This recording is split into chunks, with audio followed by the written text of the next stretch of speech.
Light weight బంగారు diamond ఆభరణాలు, వందల రకాల డిజైన్స్ ఏవైనా ధర మాత్రం ఒక్కటే.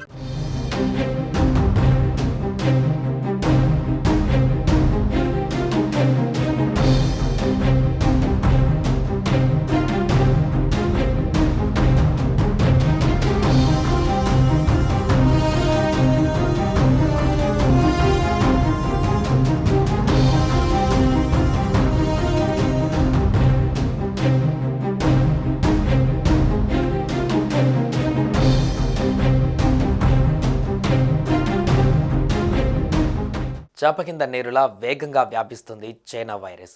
సౌత్ నార్త్ అని తేడా లేకుండా వ్యాపిస్తుంది. దేశాన్ని మరోసారి అతలాకుతలం చేస్తుంది చైనా వైరస్. చైనాలో వెలుగు చూసిన హ్యూమన్ మెటనోమో వైరస్ హెచ్ఎంపివి వైరస్ అనుకున్న దానికంటే వేగంగానే ప్రపంచ దేశాలకు విస్తరిస్తుంది. ప్రపంచ దేశాలతో పాటు భారత్లోనూ కరోనా కంటే స్పీడ్గా స్ప్రెడ్ అవుతుంది. ప్రభుత్వం ఎన్ని చర్యలు తీసుకున్నా, ఎంత అలర్ట్ చేసినా ఈ వైరస్ను అడ్డుకోలేకపోయారు. తొలి రోజే మొత్తం 3 కేసులు నమోదయ్యాయి. ఇందులో 2 సౌత్లోని కర్ణాటక రాజధాని బెంగళూరులో కాగా, మరో కేసు నార్త్ స్టేట్లోని గుజరాత్లోని అహ్మదాబాద్లో గుర్తించారు. ఈ మేరకు ఐసీఎంఆర్ వెల్లడించింది. ఇప్పటికే బెంగళూరులో 3-8 నెలల వయసు కలిగిన 2 చిన్నారులకు ఈ హెచ్ఎంపివి వైరస్ పాజిటివ్గా తేలగా, అహ్మదాబాద్లో 2 నెలల చిన్నారికి ఈ వైరస్ సోకినట్లు నిర్ధారించింది.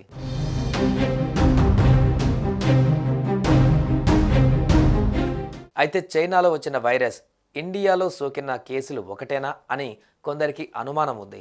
మరోవైపు హెచ్ఎంపివి పరీక్షలను నిర్వహించే ల్యాబ్ల సంఖ్యను ఐసీఎంఆర్ పెంచుతుంది. ఇది కాకుండా హెచ్ఎంపివి కేసులపైన నిఘా ఉంచుతుంది. అయితే ఇక్కడ గమనించవలసిన విషయం ఏంటంటే, వ్యాధి బారిన పడిన పిల్లలకు ప్రయాణం చేసిన చరిత్ర లేదు. ప్రస్తుతం చైనాలో వ్యాపిస్తున్న హెచ్ఎంపివికి చెందిన జాతి ఇదే అనేది ఇంకా స్పష్టంగా తెలియాలి. బెంగళూరులో 3-8 నెలల వయసున్న 2 చిన్నారులలో హెచ్ఎంపివి వైరస్ పాజిటివ్గా తేలడం పైన కర్ణాటక ప్రభుత్వం అలర్ట్ అయ్యింది. దేశంలో 3 కేసులు బయటపడినట్లుగా ఐసీఎంఆర్ ధృవీకరించడం పైన కర్ణాటక సీఎం సిద్ధరామయ్య స్పందించారు. ఈ సందర్భంగా ఆయన మీడియా ప్రతినిధులతో మాట్లాడుతూ 2 చిన్నారులకు వైరస్ సోకిందని, ఈ విషయం తెలిసిన వెంటనే ఆరోగ్య శాఖ మంత్రి దినేష్ గుండూరావుతో మాట్లాడినట్టు ఆయన వెంటనే స్పందించి ఆరోగ్య శాఖ అధికారులతో సమావేశం నిర్వహించారని అన్నారు.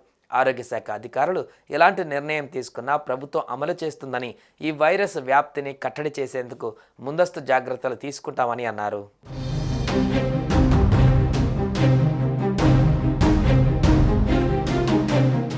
సుమన్ టీవీలో మీ పర్సనల్ అండ్ బిజినెస్ ప్రమోషన్స్ కోసం కింది నెంబర్కి కాంటాక్ట్ చేయండి.